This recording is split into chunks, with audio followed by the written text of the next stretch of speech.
Marcus was going to die, and he knew it. He did not know how he would die, but he could feel it coming. It was like a shadow that followed him everywhere. At school, in the classroom, sitting alone at lunch while other students talked and laughed around him. At home, in the small apartment above the laundromat, where his mother was never there because she worked night shifts at the hospital. Walking down the street, lying in bed at night, staring at the ceiling. The feeling was always there, the feeling that something was wrong with him and that the world would be better without him in it. He was 17 years old and nobody really knew him. Nobody would miss him if he disappeared. That is why Marcus drove to Miller's ranch that October afternoon. He did not have a plan. He did not have a reason that made sense. He just knew that he could not go home. He could not sit in his apartment looking at the walls. He could not pretend to go to school anymore. Something inside him was breaking, and he did not know how to stop it. The ranch was at the edge of town, past the places where people usually went. It was old and broken. The fences were falling down.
Something changed in Marcus's chest.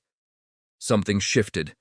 It was like he was looking at himself through the fence. It was like the horse was showing him something that he needed to see. The horse was broken. The horse was suffering. The horse was alone. And nobody was helping the horse. Nobody cared enough to help. Marcus realized something in that moment. If the horse was going to die, then maybe the horse needed someone to be there. Maybe the horse needed someone to see him before he died. Maybe that was why Marcus came to the ranch. Maybe that was why he was supposed to be here. He decided to come back the next day. The next day, Marcus went to school. He sat in his classes, and he said nothing. He took his tests. He ate lunch alone. He acted like everything was normal. But the whole time, he was thinking about the black horse. He was counting the hours until he could go back to the ranch. When school ended at 3 o'clock, Marcus drove directly to Miller's ranch. He parked in the same place. He walked to the same fence. The black horse was still standing in the corner, and when Marcus got close, something happened. The horse turned his head. The horse looked at Marcus, but it was not a friendly look. The horse's eyes were not empty anymore. They were full of something dark and dangerous. The horse's ears went flat against his head. The horse took a step forward, then another step. Then the horse started to run. The black horse ran toward Marcus with terrible speed. His hooves hit the ground and the ground shook. The horse was screaming. It was making a sound that Marcus had never heard before. It was the sound of an animal that had learned that the world was a dangerous place. It was the sound of an animal that wanted to hurt people before people could hurt him. Marcus did not run. He stood at the fence and he watched the horse come toward him. He could have been afraid. He should have been afraid. But instead, he felt something else. He felt like the horse was showing him something true. He felt like the horse was telling him what pain looked like. He felt like they were the same. The horse reached the fence and reared up. His front legs went up in the air and they came down on the fence post. The fence shook. The horse screamed again. Marcus could see the horse's eyes. He could see the terrible fear and anger in those eyes. He could see that this horse had been hurt very badly by someone. Someone had taught this horse that humans were dangerous. Someone had made this horse this way. The horse did not hit Marcus. The fence was between them, but Marcus felt like he had been hit anyway. He felt like the horse had hit something inside him that was invisible. Then the horse stepped back. His ears were still flat. His breathing was fast and hard. But he stopped attacking the fence. He just looked at Marcus with those dark, hurt eyes. Marcus looked back at the horse, and in that moment, something changed for both of them. The sun was going down. The light was turning orange and gold. The sky was becoming beautiful. The black horse and the quiet boy stood on different sides of a broken fence, and they looked at each other. The horse was still scared. The horse was still dangerous, but something in his eyes changed. The horse saw that Marcus was not running away. The horse saw that Marcus was not going to hit him or hurt him. The horse saw that Marcus was just standing there, watching, seeing him. Marcus understood something that nobody else seemed to understand. The horse was not dangerous because he was mean. The horse was dangerous because he was scared. The horse had learned to be dangerous because that was the only way to survive when everybody wanted to hurt you. Marcus had learned that too.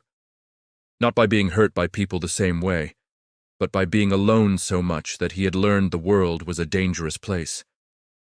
They were the same, the broken boy and the broken horse. Both of them had learned that safety meant pushing people away.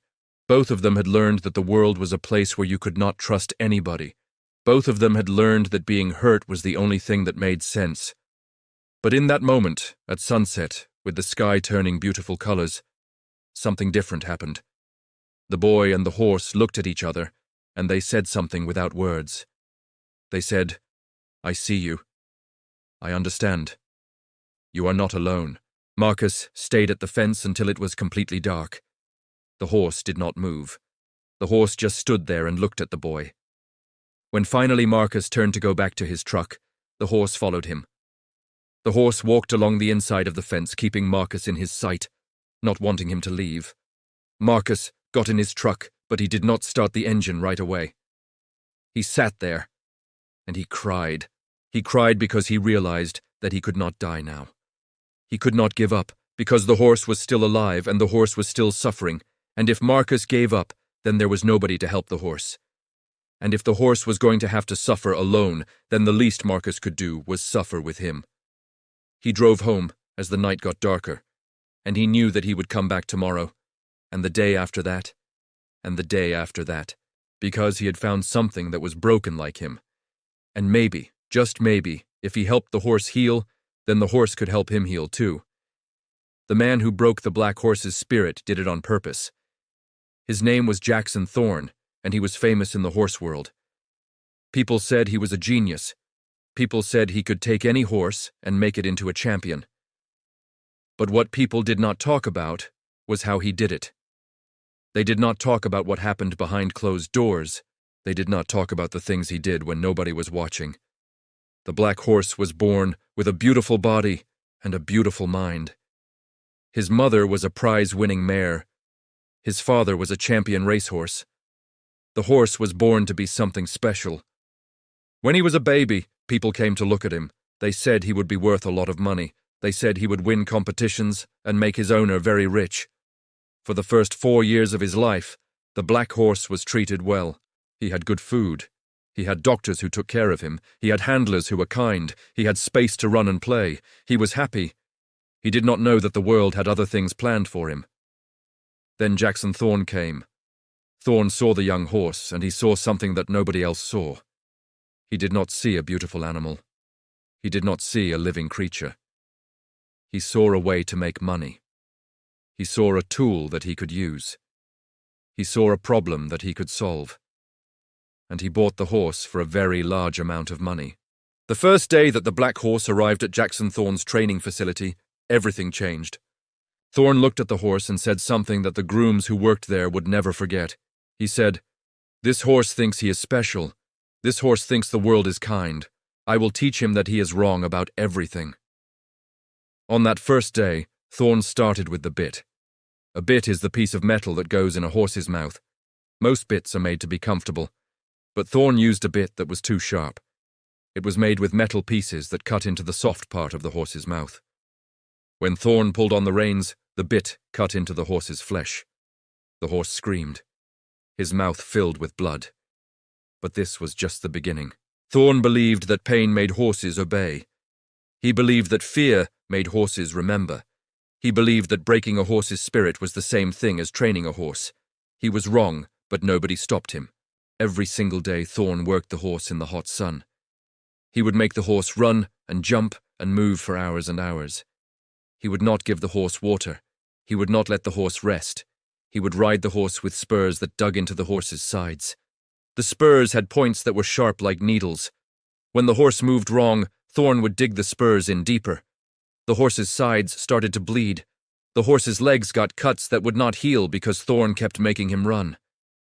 Sometimes Thorne would use a whip. The whip made marks on the horse's back and sides. Some of the marks became scars that would never go away. The scars would be there for the rest of the horse's life, reminders of the pain that Thorne gave him every single day. But the worst part was not the physical pain. The worst part was that the horse started to believe that pain was all there was. The horse started to believe that the world was a place of suffering. The horse started to believe that humans were dangerous and that trusting anyone would only end in more pain. The horse learned to read Jackson Thorne's moods. He learned that when Thorne came to the stable with anger in his face, that meant pain was coming. He learned that when Thorne held the whip in a certain way, that meant the pain would be worse than usual. He learned every tiny signal that meant danger. The horse's body became like a machine for detecting fear, and slowly, the horse learned something even worse. He learned that no matter what he did, he could not make the pain stop. If he obeyed, Thorne would find something else to punish him for. If he tried to run away, Thorne would hurt him more. If he refused to move, Thorne would use the whip until he moved. There was no escape. There was no way to win. There was only pain, and more pain, and the knowledge that pain would never stop. By the time the black horse was 5 years old, something inside him had died. He was not dead physically. His heart still beat. His lungs still breathed. But something in his mind had broken. The spirit that was born with him, the beautiful thing that made him want to run and jump and play, that was gone. What was left was an animal that had learned to obey through fear. What was left was a horse that had learned that the only way to survive was to stop thinking, stop feeling, stop being himself. But Jackson Thorne did not care. All he cared about was that the horse obeyed. All he cared about was that he could win competitions, and he did win. The black horse won over $70,000 in prize money. The horse won because he had learned that losing meant pain. The horse won because he had been broken into the perfect tool. People came to watch the horse compete. They said the horse was beautiful. They said the horse was powerful. They said the horse was special. They did not see the fear in the horse's eyes. They did not see that the horse was suffering. They only saw a beautiful animal doing what it was supposed to do. But the horse was not supposed to do this. The horse was supposed to be free. The horse was supposed to run in fields and play with other horses and feel the sun on his back without pain. The horse was supposed to live a life that made sense for a horse. Instead, the horse lived a life of suffering because Jackson Thorne wanted to make money. Then something happened that Thorne did not expect. The horse broke in a different way. It was during a competition when the horse was 9 years old. Thorne was riding him in a jumping competition. The horse was supposed to jump over fences. He had jumped over thousands of fences. He had been trained to jump, forced to jump, beaten until he jumped. But on this day, something inside the horse finally said no. The horse refused to jump. He stopped in front of the fence and he would not move. Thorne pulled the reins. Thorne dug in the spurs. Thorne screamed at the horse, but the horse simply stood there, and he did it again and again. 5 times the horse refused to jump. People in the crowd started to whisper. Jackson Thorne's face turned red. He was so angry that people thought he might have a heart attack right there in front of everyone. He whipped the horse. He pulled the reins so hard that the horse's mouth bled. But the horse would not jump. In that moment, Jackson Thorne lost control of the horse forever, because the horse had finally learned something new. The horse had learned that obeying did not protect him from pain. The horse had learned that there was no way to make the pain stop by being good. So the horse made a different choice. The horse chose to fight back. After that day, the horse was not a tool anymore. The horse was dangerous. He would buck riders off his back. He would rear up at gates. He would charge at people who came near him. He would bite. He would kick. He would do anything to keep people away, because the horse had finally understood that the only power he had left was the power to hurt people before they hurt him. Jackson Thorne sold the horse to another trainer. That trainer sold him to another. Eventually, the black horse came to Miller's ranch, where nobody wanted him, where everyone was afraid of him, where he stood alone in a field waiting for the day that someone would finally decide he should be dead. What nobody understood was that the horse was not dangerous because he was mean. The horse was dangerous because he had been broken by someone who did not care about anything except money. The horse was dangerous because he had been taught that pain was all the world had to offer. The horse was dangerous because a man named Jackson Thorne had decided that the horse's spirit was less important than winning competitions. But the scars on the horse's body were not the worst damage. The worst damage was invisible. It was the damage that was done to the horse's ability to trust, to his ability to believe that humans could be kind, to his ability to imagine a life that was not filled with pain. The scars on the horse's sides and legs and shoulders told a story. They told the story of a creature who had been broken by human hands. And now, that broken creature stood alone in a field, waiting for someone to understand what had happened to him. Waiting for someone like Marcus, who knew what it felt like to be broken by a world that did not care. Marcus stopped going to school. His mother did not notice at first. She worked night shifts at the hospital. She left before Marcus woke up. She came home after he was asleep. They lived in the same apartment, but they barely saw each other. So for 2 weeks, Marcus just took his books and his backpack, and he drove to Miller's ranch instead of driving to school. He spent those 2 weeks learning the black horse's language. Every single day, Marcus came to the fence at the exact same time. He came at 4 o'clock in the afternoon. He came when the sun was still high but starting to move toward the horizon. He came when the world was quiet and the horse seemed less afraid. He never came early, he never came late, he always came at 4 o'clock, and the horse started to wait for him. On the first day, Marcus brought something different. He brought a bucket with grain in it, but he did not throw the grain at the horse. He did not approach the fence. Instead, he walked to a spot about 30 feet from the fence. He poured the grain on the ground. He made a pile of yellow and brown grain right there in the dirt. Then he turned around, and he walked back to his truck. He sat in his truck, and he watched. The horse did not come. Marcus waited for 1 hour. The horse stood in his corner. He looked at the grain, but he did not move. The horse had learned that food sometimes came with pain. The horse had learned that approaching food could mean being hurt. So the horse stood still and let his hunger win over his fear. After 1 hour, Marcus drove away. He left the grain there on the ground. That night, he could not sleep. He kept thinking about the horse being hungry. He kept thinking about the grain going to waste. He kept thinking about what would happen if the horse never trusted him enough to eat. But the next day, Marcus came back at 4 o'clock. He parked his truck in the same place. He walked to the fence, and he saw something that made his heart jump. The grain was gone. The horse had eaten it. The horse had waited until Marcus left, and then he had eaten. The horse had taken a tiny step toward trust. Marcus brought more grain. He poured it on the ground in the same place. He went back to his truck, and he waited. This time, the horse came to eat while Marcus was still watching. The horse came slowly. His ears were moving back and forth. His eyes were looking at Marcus, but the horse came, and he ate the grain while Marcus sat in his truck and did not move. Every day for the next week, Marcus came and brought grain. Every day the horse came a little bit closer to the truck. Every day the horse seemed a little bit less afraid. Marcus learned that the horse needed him to move slowly. The horse needed him to be predictable. The horse needed him to prove, day after day, that he was not going to hurt him. One day, Marcus had an idea. He poured the grain in a line. He started the line far away from the fence. He made the grain lead like a path, getting closer and closer to where Marcus was sitting. He made a line of grain that ended right next to his truck. The horse came, and he followed the line of grain. The horse ate his way along the path, closer and closer to Marcus. And when the horse reached the end of the grain, he was standing only 10 feet away from the truck, only 10 feet away from Marcus. The horse looked at the boy, and the horse did not attack. The horse did not charge the fence. The horse just stood there and looked at Marcus with those dark eyes. And Marcus realized something that changed everything. The horse was not angry at him. The horse was just scared. All of that charging and rearing and screaming was not because the horse was mean. It was because the horse was terrified. It was because the horse did not know if Marcus was going to hurt him. Marcus moved very slowly.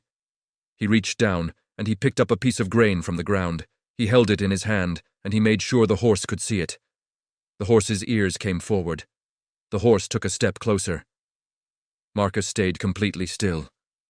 He did not reach toward the horse. He just held the grain in his open hand. The horse walked toward Marcus's truck. The horse came closer and closer. Marcus could see the horse's nostrils moving. The horse was smelling the grain. The horse was smelling Marcus. The horse was deciding whether to trust. The horse stretched his neck out, very slowly, very carefully. The horse's lips came toward Marcus's hand, and then the horse took the grain from Marcus's hand. The horse's teeth touched Marcus's palm for just a second. It was the gentlest touch. It was the most beautiful thing that Marcus had ever felt. The horse ate the grain, and then he stepped back. He looked at Marcus again. And this time, there was something different in the horse's eyes. There was the beginning of something that might have been trust. Marcus sat there, and he cried. He cried because the horse had touched him. He cried because the horse had chosen not to attack. He cried because after weeks of watching, after learning the horse's fears and the horse's patterns, the horse had finally let him come close. Over the next few days, Marcus moved his truck closer to the fence. He moved it just a few feet each day. He was teaching the horse that proximity did not mean danger. Every day, he brought grain. Every day, the horse ate from his hand. Every day, the horse let him come a little bit closer. Marcus stopped worrying about school. He stopped worrying about what his mother would say when she found out. He stopped worrying about his own broken life. All he could think about was the black horse and the way the horse was slowly learning that not all humans were dangerous. One afternoon, something different happened. Marcus was sitting with his back against his truck. The horse had eaten the grain from his hand. The horse was standing very close, just on the other side of the fence. And Marcus reached up very slowly. He reached up, and he touched the horse's neck. The horse did not pull away. The horse did not rear up. The horse just stood there and let Marcus touch his neck. Marcus could feel the muscles under the horse's skin. He could feel the horse's pulse. He could feel that the horse was alive, really alive, and that the horse was beginning to trust him. Marcus understood something in that moment. This was how healing worked. It was not fast. It was not dramatic. It was just showing up every single day. It was being patient. It was moving slowly. It was proving through tiny actions, again and again and again, that you were not going to hurt someone. It was letting someone else's fear be as important as your own fear. It was deciding that someone else's healing was worth more than your own pain. Marcus had come to Miller's Ranch because he wanted to die. He had come because he believed that nobody would miss him. But now, every single day, the black horse waited for him at 4 o'clock. The horse depended on him. The horse needed him. And if Marcus did not come, the horse would wait at the fence and look for him. For the first time in his life, Marcus was needed. For the first time, his existence mattered to someone. The person was not a person. The person was a horse. But it was enough. It was more than enough. It was everything. The sun was setting. The sky was orange and purple and pink. Marcus stood with his hand on the horse's neck, and he realized that he did not want to die anymore. He had a reason to live. He had someone who needed him, and that someone was teaching him what it meant to be brave enough to trust again. The phone call came on a Thursday afternoon, and it changed everything. Marcus's mother called him at school. She never called him at school. Something was wrong. He could hear it in her voice. He left his class without asking permission and went to the bathroom to call her back. A veterinary student came into the hospital today, his mother said. She overheard some ranchers talking, Marcus. They are planning to put the horse down. At Miller's Ranch, the black horse you have been watching. Marcus could not breathe. He could not think. He could not understand the words his mother was saying. Put down. That meant killed. That meant death. That meant the horse would be gone. When? Marcus asked. Next Friday. A man named Harwell is coming. He specializes in… Marcus, he ends horses' lives. I am sorry, baby, I am so sorry. Marcus hung up, and he stood in the bathroom for a long time. Other students came in and out. The bell rang, classes changed, but Marcus just stood there looking at his reflection in the mirror. He looked at his own face, and he realized something terrible. He realized that he had been so focused on saving the horse that he had not realized time was running out. He had thought he had all the time in the world. He had thought there would be months and months to help the horse heal. He had thought they had forever. But they did not have forever. They had 6 days. Marcus left school without waiting for the final bell. He drove directly to Miller's ranch. He needed to see the horse. He needed to know how much progress they had made. He needed to understand if it was enough. When he got to the fence, the horse was waiting for him. This was the most amazing thing that had ever happened. The horse was standing at the fence, in the exact spot where Marcus always sat. The horse was waiting for him. The horse knew that Marcus would come. The horse was expecting him.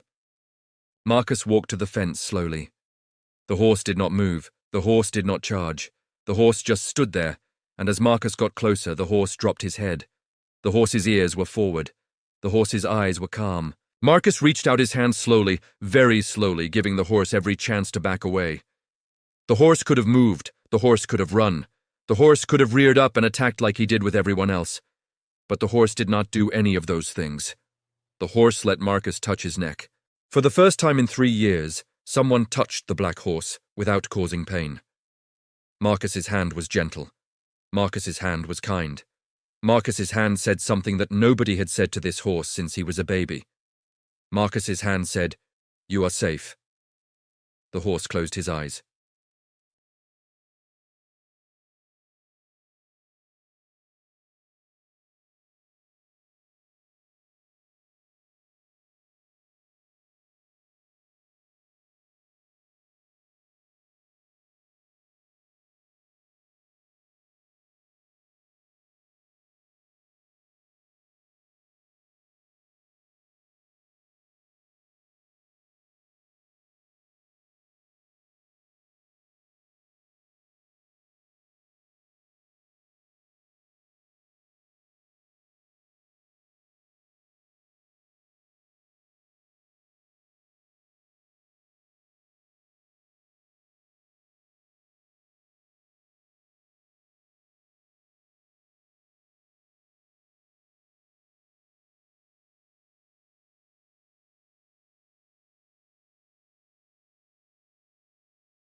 Marcus reached the horse. He held out the halter. The horse could have run. The horse could have reared up. The horse could have done what horses do when they are scared. But the horse did not do any of those things. The horse lowered his head. The horse let Marcus put the halter on his face. Marcus's hands were shaking. He opened the gate of the paddock. The gate that had kept the horse trapped for so long. The gate that had kept everyone away. The gate that had separated the horse from the world. And Marcus led the black stallion out. They walked together as the sun was just starting to come up. The light was grey and soft. The world was beginning to wake. Marcus and the horse walked around the edge of the ranch. The horse was calm. The horse was trusting. The horse was walking with a boy who believed that he deserved to live. That is when Harwell's truck came up the driveway. The truck was large and white. On the side of the truck was written words that nobody wanted to see. It said, "Humane Animal Services." But it was not humane. It was the end. It was death coming to the ranch. Harwell got out of the truck. He was a large man with a hard face. He had done this job many times. He did not think about the animals. He did not think about their lives or their feelings. He just did his job and went to the next one. He looked toward the paddock, expecting to see a dangerous horse that needed to be put down. But the paddock was empty. Harwell looked confused. He looked at Marcus and the black stallion walking together, and his face changed. His expression became something else. He looked like he did not understand what he was seeing. Thomas Miller came out of the house. He stood on his porch, looking at the boy and the horse. The horse that he had planned to kill. The horse that everyone said was too dangerous to save. The horse that was walking peacefully next to a teenager with quiet eyes and a strong heart. Marcus and the horse walked closer to them. Harwell could not look away. He could see the scars on the horse's body. He could see the marks from the spurs and the whip. He could see that this horse had been hurt badly. But he could also see something else. He could see that the horse was calm. He could see that the horse was trusting the boy. He could see that something impossible had happened. "The horse is healed," Marcus said. His voice was very quiet, but everyone could hear him. "The horse does not need to die. The horse just needed someone to believe he could be better." Harwell looked at Miller. Miller looked at Harwell. And then Miller made a decision that would change everything. "The horse stays," Miller said. "The horse lives. I was wrong."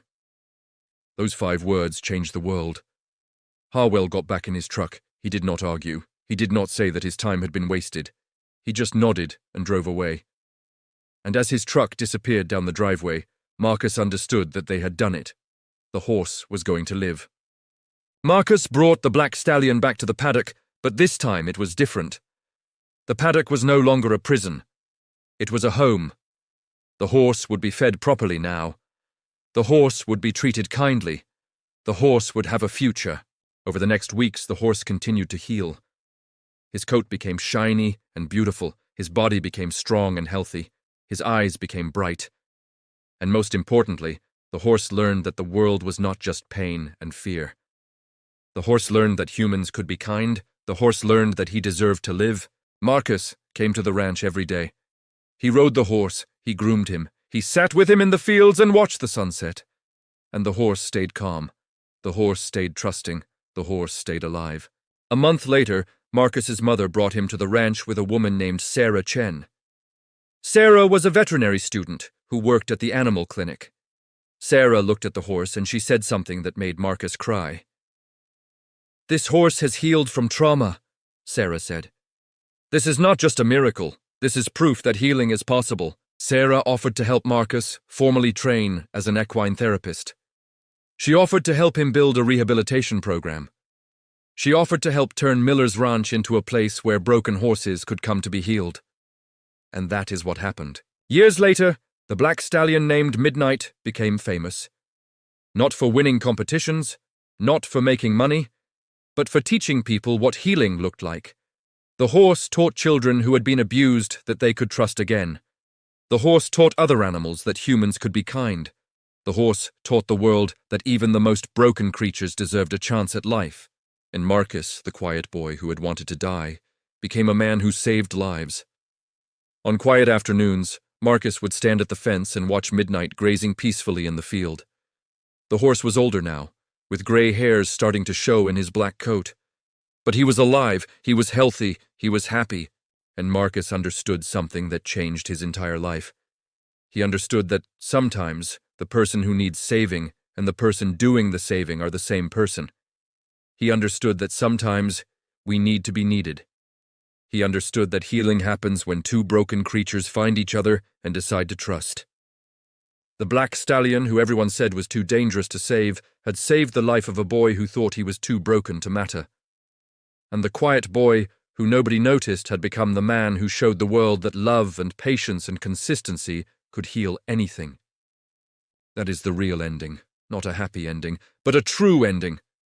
An ending where 2 broken creatures found each other in the darkness and learned that together they could become whole.